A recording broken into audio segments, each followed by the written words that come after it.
Gold trusted gold buyers. మీరు తాకట్టు పెట్టిన బంగారాన్ని విడిపించి ఈ రోజు ఉన్న మార్కెట్ ధరకు కొనబడను. మీ దృష్టిలో అసలు హెల్పింగ్ నేచర్, అసలు మీకు హెల్ప్ నేచర్, జాలి అలాంటివి ఉన్నాయా మీకు? Helping nature, I don't like the word helping nature అనే వర్డ్. నాకు దానిగా ఇష్టం ఉండదు. ఫర్ ఎగ్జాంపుల్ ఒక చిన్న ఎగ్జాంపుల్ చెప్తాను. నేను నా దగ్గర పనిచేసే అతను ఒకడు వచ్చి నన్ను డబ్బులు అడిగాడు. సార్ నాకు ఒక 2 లక్షలు కావాలి, మా మదర్కి. సరే మీ మదర్ గురించి నాకు చెప్పదు, ఎందుకంటే నువ్వు నా దగ్గర పని చేస్తున్నావు, నీకు అవసరం ఉంది, నాకు నీకు ఇవ్వాలనిపించి నాకు నా దగ్గర కెపాసిటీ ఉంటే నేను ఇచ్చేస్తాను. నీ ప్రాబ్లమ్స్ నాకు చెప్పదు. నువ్వు చెప్పిన అరే అవునా అలాగా అనేది అలాంటి దాంట్లో నేను అసలు వెళ్ళను అసలు ఇప్పుడు ఆ జోన్లోకి. సిమిలర్గా నాకు ఎప్పుడన్నా జ్వరం వస్తే నేను అసలు ఎవరిని ఇంటికి రాను. నన్ను వచ్చి నువ్వు కొంచెం ఏదో మందు తాగించి అట్లా అదే మెడిసిన్ వేయించి అట్లాంటివి నాకు చిరాకు. You know, so anything which is of A genre of something which suppose to make me feel bad అది నేను అవాయిడ్ చేస్తాను. ఓకే, అప్పుడు కానీ ఆ 2 లక్షలు ఇచ్చాను నేను. వాళ్ళ మదర్ గురించి చెప్పినా చెప్పకపోయినా తనంటే నాకు ఇష్టం, తను అవసరం అవ్వకపోతే అడగడం నాకు తెలుసు. యూనో, కానీ ఇలా చెప్పినప్పుడు ఇదొక్కటే గుర్తుంచుకుంటారు, ఇలా అన్నాడు అని. సో అప్పుడు హెల్ప్ అనేది నేను ఇందాక ఒకసారి చెప్పాను, నేను అసలు మనీ ఎప్పుడు నేను డీల్ చేయను ఎప్పుడు అసలు మనీతోటి. నా చెక్కి డ్రాఫ్ట్కి నాకు డిఫరెన్స్ తెలియదు. అకౌంట్లో డబ్బులు ఉన్నాయా లేవా నాకు తెలియదు. అగ్రిమెంట్లు ఏది ఉంటే అది I just live by that like that. You know, మీరు కరెన్సీ చూసి చాలా రోజులైందండి. That's true. ఓకే, నేను అసలు క్యాష్ అనేది చేత్తో పట్టుకుని నాకు గుర్తులేదు అసలు. ఐ కాంట్ రిమెంబర్ ఇయర్స్ అయిపోయింది. మరి ఈ ప్రాసెస్లో మిమ్మల్ని మోసం చేసే మనుషులు ఉండొచ్చు, ఉన్నారు. ఓకే, కానీ that's a decision I took. ఎందుకంటే దాన్ని ఇప్పుడు ప్రతి బ్రహ్మదేవుడు లేకపోతే నేచరు లేకపోతే వాట్ ఎవర్ కన్స్ట్రక్ట్స్ యూ, మీకు లిమిటేషన్స్ ఉంటుంది. మీరు ఎగరలేరు, కేవలం నడవగలుగుతారు. ఒకరికి ఒక సింగింగ్ టాలెంట్ ఉంటుంది, ఇంకోటి ఉండదు. ఇంకోటికి ఏదో ఉంటుంది, ఇంకోటి ఏదో ఉండదు. అలాగే నా బేసిక్ డిఎన్ఏలో అలాంటి మెంటాలిటీ ఉన్నాను. ఆ మెంటాలిటీ ఉన్నా నేను సర్వే అవుతున్నాను కదా. ఏం చెప్పినా రాము దగ్గర డబ్బులు లేవు, లేకపోతే ఇలా అంటే ఎవరో చంపేస్తారని చెప్పారు కదా, ఇలాంటివి అన్నీ ఉన్నా కూడా I'm still exactly living the way I want ఇన్ని ఇయర్స్ నుంచి. ఎప్పుడైనా మీరు ఎంతవరకు ఎన్నని ఉంటారు కానీ రాము ఇది చేయాలనుకుంటున్నాడు చేయలేకపోతున్నాడు అని ఎప్పుడన్నా విన్నారా? That's as simple as that now. One particular day I want to take break from Bollywood. కొన్ని రోజులు ఏదో వేరే చేద్దాం వచ్చాను హైదరాబాద్ వస్తే అందరూ అన్నారు బాంబేలో అయిపోయింది, ఇంకా అసలు పట్టించుకోవట్లేదు, అందుకని ఇక్కడికి వచ్చేసాడు అన్నారు. ఓవర్ నైట్ డిసైడ్ చేసి మళ్ళీ ఇక్కడికి వచ్చాను. And I put a bigger office then before. Okay, ఇప్పుడు వీళ్ళందరూ కూడా స్పెక్యులేట్ చేయగలుగుతారు కానీ వాళ్ళ గురించి ఎందుకు ఆలోచించు, నా గురించి ఆలోచించే వాళ్ళ గురించి నేను ఆలోచించే వాళ్ళ గురించి, ఎందుకంటే నాకు టైం లేదు. వాళ్ళకి టైం ఉంది కాబట్టి నా గురించి ఆలోచిస్తారు. అప్పుడు నా గురించి ఆలోచించే టైంలో వాళ్ళ గురించి ఆలోచించుకుంటే కొంచెం పైకి రావడానికి ఛాన్స్ ఉంది అనేది నా ఫీలింగ్. మీ బ్యాంక్ బ్యాలెన్స్ ఆస్తి ఎంత ఉండొచ్చు చెప్తే దొంగలు ట్యాక్స్ వాళ్ళు ఎత్తుకుపోతారు కాబట్టి చెప్పను. సో మొత్తాన్ని మీకు ఆస్తి బాగానే ఉంది, ఉందని ఒప్పుకున్నారా? కనీసం ఉందని ఒప్పుకుంటారా? చెప్పను, సీక్రెట్. ఓకే, మీ తదనంతరం మీ ఆస్తి ఎవరికి అంటే నాకు అంటే మీరు ఇందాక చెప్పారు కదా చివరి అది ఏమైనా తెలిస్తే మాత్రం మొత్తం ఖర్చు పెడతాను, ఎవరికి ఇవ్వకుండా. ఎవరికి కరెక్టే. ఏం చేస్తారు ఎవరికి? తాగరాడతాం.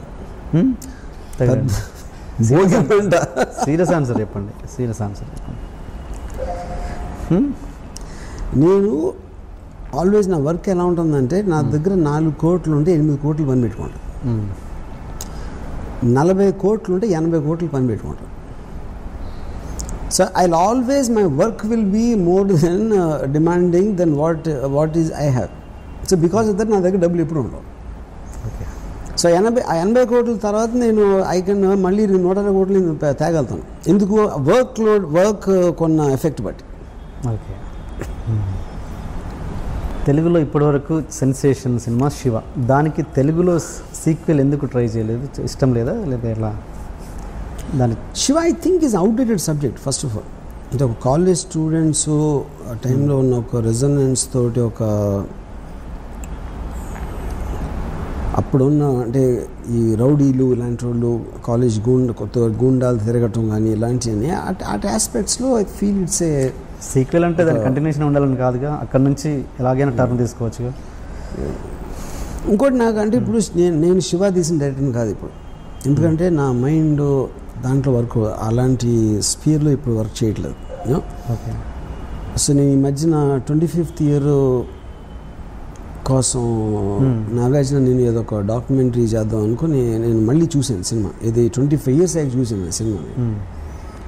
నాకు అసలు ఏమాత్రం నచ్చలేదు సినిమా, ఎందుకంటే I'm a change person. Maybe for the worse, better అని అంట్లా, it could be for the worse, it could be different అని నా ఒపీనియన్.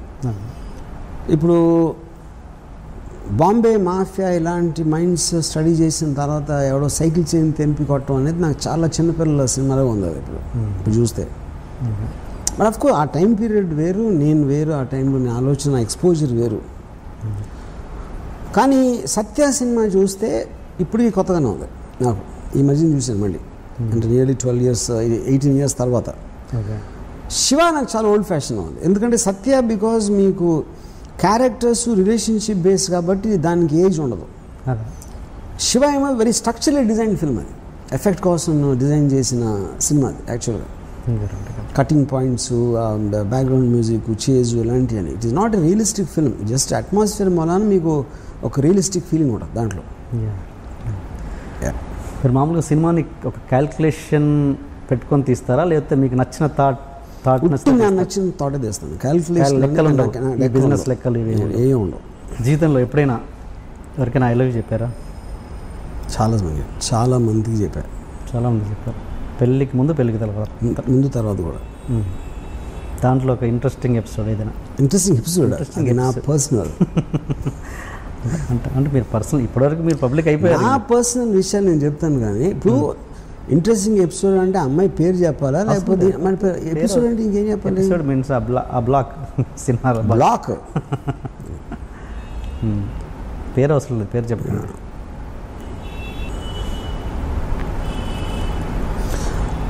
ఇంజనీరింగ్ కాలేజ్లో ఉన్నప్పుడు ఒక సత్య అని ఒక అమ్మాయిని ఇష్టం, అమ్మాయి మెడికల్ కాలేజ్ అమ్మాయి. షీ వాజ్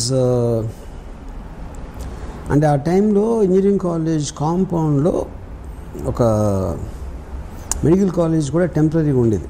అంటే బిల్డింగ్స్ తర్వాత కడుతున్నారు, ఈ లోపల యూజ్ చేయడానికి అన్నట్టు ఒక బిల్డింగ్ యూజ్ చేశారు అనమాట.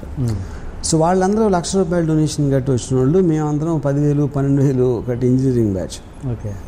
సో మా అందరికీ కూడా ఒక ఇన్ఫీరియారిటీ కాంప్లెక్స్ ఉండేది. కానీ మెడికల్ కాలేజ్లో అమ్మాయిలు ఉండేవారు, ఇంజనీరింగ్ కాలేజ్లో చాలా తక్కువ.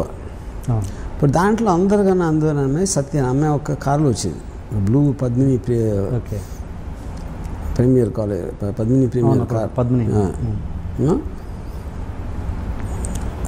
కాలేజ్ కాంపౌండ్లోకి ఆ కార్ ఎంటర్ అవుతుంది, ఇప్పుడు కూడా కూర్చున్నారు. ఇన్ని ఇయర్స్ అయిన తర్వాత అసలు ఆ కార్ అలా ఎంటర్ అయ్యి రోడ్ మీదకి వస్తూ ఉంటే ఇక్కడ నా హృదయంలో బ్యాక్గ్రౌండ్ మ్యూజిక్ ఇవన్నీ.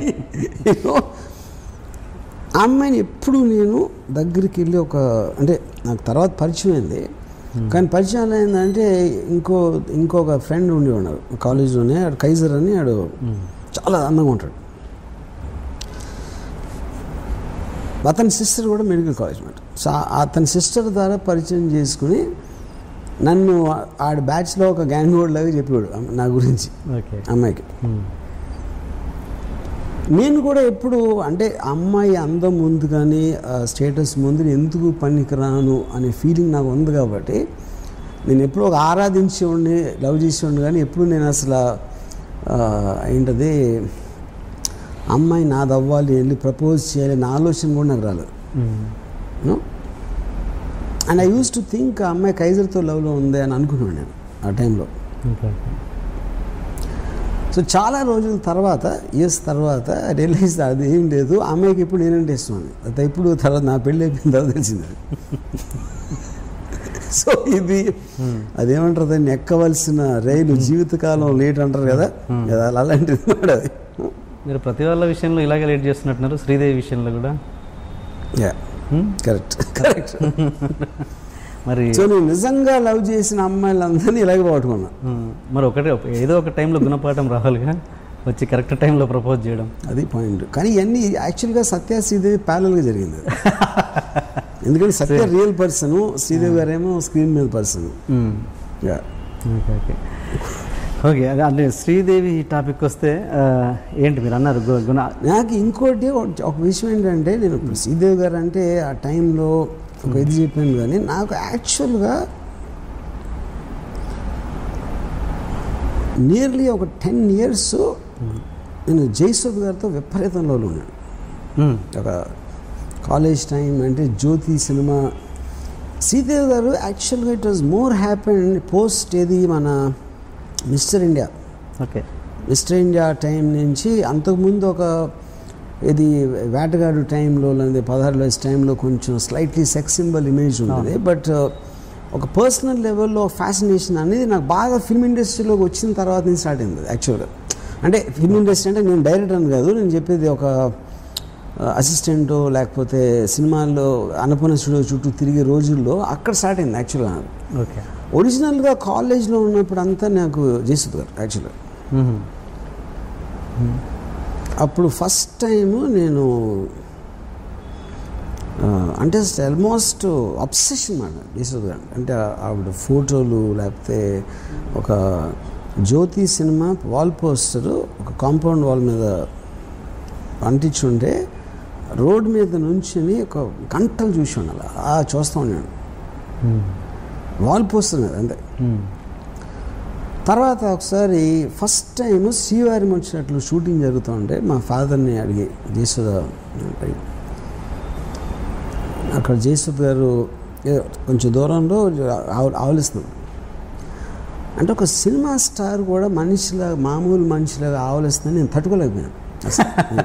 I just was disappointed and I felt betrayed అసలు. ఇంకోటి స్క్రీన్ మీద మీరు చూసినప్పుడు ఒకరిని అంత పెద్ద స్క్రీన్ మీద లైట్స్, కంపోజిషను, మ్యూజిక్, డైలాగ్తో చూస్తారు కాబట్టి సడన్గా ఏమీ లేకుండా వేరుగా చూసినప్పుడు ఎవరైనా డిసప్పాయింట్ చేస్తారు, ఇర్రెస్పెక్టివ్ అది ఎంత పెద్ద స్టార్ అని అవును. సో అన్ని సంవత్సరం అమరదీపం అనే సినిమా థర్డ్ ఇయర్ ఇంజనీరింగ్లో వచ్చింది. అది మన కృష్ణాంకిలో రాంప్రియ అని ఒక థియేటర్ ఉండేది. 7 సార్లు ఒక క్లోజప్ కోసం చూసాను ఆ సినిమా. జయసుధ్ గారు ఒక క్లోజప్ ఒక పాటలో జస్ట్ ఒక మ్యాక్సిమం 3 seconds వస్తుంది అది ఆ షాట్ పాటలో. ఆ క్లోజప్ కోసం ఎగ్జామ్స్ జరుగుతున్న టైంలో 7 సార్లు చూసినాను కేవలం ఆ క్లోజప్. ఆ మిగతా సినిమాకి నాకు సంబంధమే లేదు అసలు. అది యాక్టింగ్ కాదు, ఆవిడ ఏం యాక్ట్ చేశారో అది కూడా కాదు. తర్వాత ఒక ఫస్ట్ టైం రావు గారి ఇల్లులో పనిచేస్తున్నప్పుడు అసిస్టెంట్ డైరెక్టర్గా చేసిన రావు గారిలో తెలుసు. జయసుధ్ గారికి సీన్ పేపర్ ఏమని మా డైరెక్టర్ చెప్పారు తరణి. అంటే ఫస్ట్ టైం జయసుధ్ గారికి 2 అడుగుల దూరంలో నిలబడే అవకాశం వచ్చింది. సో నేనే రాసిన సీన్ పైగా నేను మొత్తం రాసి ఆవిడకి ఇస్తున్నాను కాబట్టి ప్రతి వర్డు ఇది అది అంటే ఆ రోజుల్లో ఇది కూడా ల్యాప్టాప్ ఉండేది కదా, అన్ని హ్యాండ్ రైటింగ్ అవి చింపేసి మళ్ళీ రాసి నాకు చాలా బ్యాడ్ హ్యాండ్ రైటింగ్ పైగా తెలుగు రాయడం వచ్చా మీకు? Of course. నా హ్యాండ్ రైటింగ్ ఎంత అందంగా నా శక్తికి మించిన కృషి చేసి ఫైనల్గా సీన్ రాసి తీసుకెళ్ళాను. ఏది రాత్రి అంతా రాసి పొద్దున్న రాసి ఆవిడ షూటింగ్ వచ్చే టైంకి ఆవిడ కూర్చుని ఉంటే వెళ్ళి ఇచ్చాను పేపర్. నా మైండ్లో ఏంటి, ఆవిడ చదివి ఇంప్రెస్ అయిపోయి ఎవరు రాశారు అని ఒక బల్బులాగా ఆవిడ మొహం వెలిగి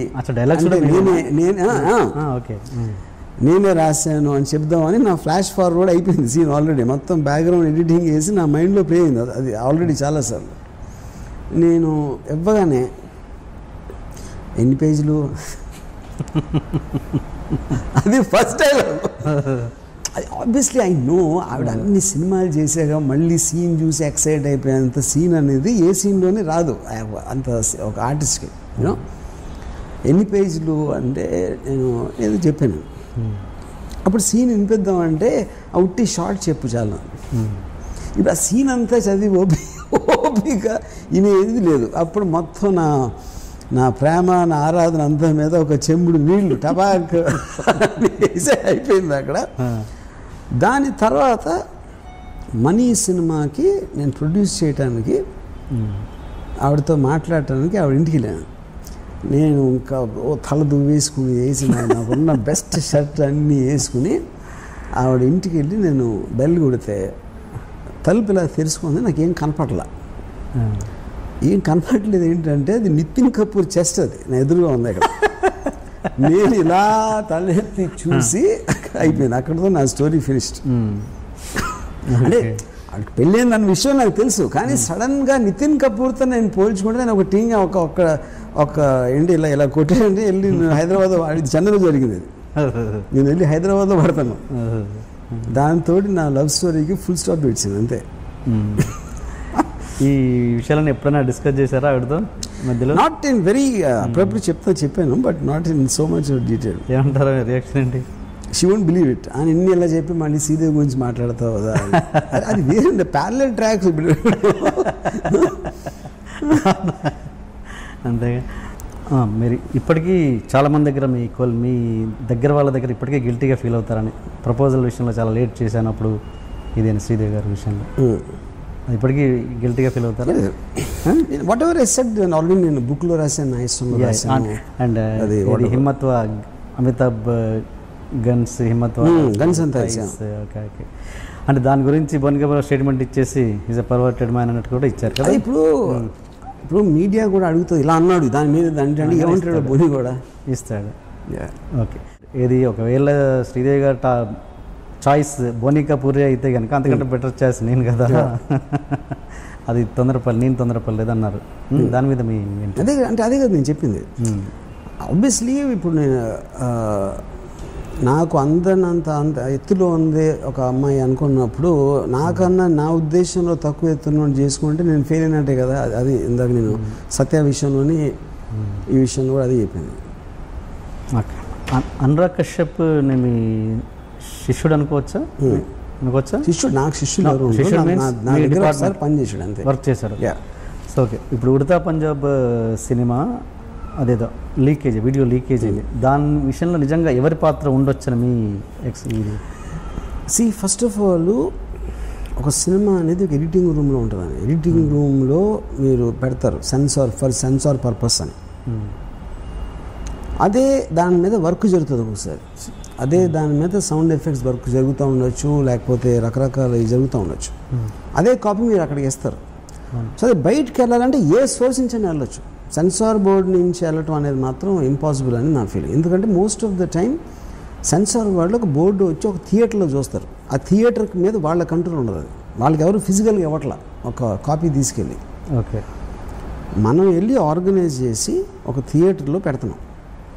సో సెన్సార్ వాళ్ళు వచ్చి థియేటర్ వాళ్ళతో మాట్లాడేసి దాన్ని ఏదో కాపీ తీసేసి పెడతారు అనుకోవటం అనేది నేను జరగదు. కానీ లీక్ ఇప్పుడు for example Pawan Kalyan cinema ఏదో లీక్ అయింది ఒకసారి, అత్తారండి దారి. అలాంటి ప్రాపర్టీ అంత ఒక 5,000, 10,000, 15,000 జీతం తీసుకున్న వాళ్ళు 50 మంది దగ్గర ఉంటుంది ఒక కాపీ. అసలు ఒకసారి ఎవరైనా ఎక్కడి నుంచి చేయొచ్చు. సో ఒక పర్టిక్యులర్ దగ్గర నుంచి వెళ్ళింది అని అనుకుంటే మాత్రం అది తప్పదు. అవ్వచ్చు, నేను కాదని నేను అంటలేదు. కానీ మీరు ఇంతమంది ఛాన్స్ ఉన్నప్పుడు మీరు కేవలం